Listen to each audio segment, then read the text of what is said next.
تعاون تنظیم اجلاس کے لیے اسلام آباد میں تیاریاں جاری ہیں۔ وزیر اعظم محمد شہباز شریف نے اسلام آباد کا دورہ کیا اور SCO سربراہ اجلاس کے لیے کیے گئے انتظامات کا جائزہ لیا۔ وزیر اعظم شہباز شریف کو شنگھائی تعاون تنظیم سربراہ اجلاس میں مہمانوں کے استقبال کے لیے کیے گئے انتظامات سے متعلق بریفنگ دی گئی۔ وزیر داخلہ محسن نقوی، وفاقی وزیر اطلاعات عطا اللہ تارڑ اور دیگر حکام بھی وزیر اعظم کے ہمراہ موجود تھے۔ وزیر داخلہ محسن نقوی اور متعلقہ حکام نے وزیر اعظم کو انتظامات کے حوالے سے تفصیل سے بتایا۔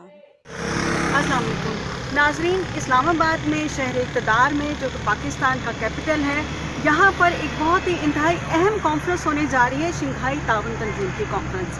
اس کانفرنس کے لیے تقریباً 12 ممالک کے جو سربراہان ہیں وہ پاکستان میں تشریف لا رہے ہیں اور یہ کانفرنس 15 اور 16 کو ہونے جا رہی ہے۔ سعودی عرب کا وفد جو ہے وہ یہاں پہ پہنچ چکا ہے اور وہ اپنی سرگرمیاں جو اقتصادی معاہدے ہیں ہمارے اس کے حوالے سے جاری کر چکا ہے۔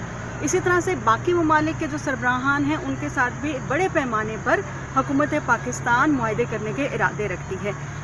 ان مہمانوں کی آمد کے لیے، ان کے استقبال کے لیے اسلام آباد میں بڑے پیمانے پہ تیاریاں کی گئی ہیں۔ اسلام آباد کی بہت سارے حصوں میں رینوویشنز کی گئی ہیں اور اس وقت انتہائی خوبصورت مقام پارلیمنٹ ہاؤس کے باہر بہت ہی خوبصورت سی سجاوٹ کا اہتمام کیا گیا ہے۔ آئیے آپ کو بھی دکھاتے ہیں۔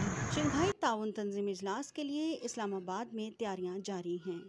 وزیر اعظم محمد شہباز شریف نے اسلام آباد کا دورہ کیا اور SCO سربراہ اجلاس کے لیے کیے گئے انتظامات کا جائزہ لیا۔ وزیر اعظم شہباز شریف کو شنگھائی تعاون تنظیم سربراہ اجلاس میں مہمانوں کے استقبال کے لیے کیے گئے انتظامات سے متعلق بریفنگ دی گئی۔ وزیر داخلہ محسن نقوی، وفاقی وزیر اطلاعات عطا اللہ تارڑ اور دیگر حکام بھی وزیر اعظم کے ہمراہ موجود تھے۔ وزیر داخلہ محسن نقوی اور متعلقہ حکام نے وزیر اعظم کو انتظامات کے حوالے سے تفصیل سے بتایا۔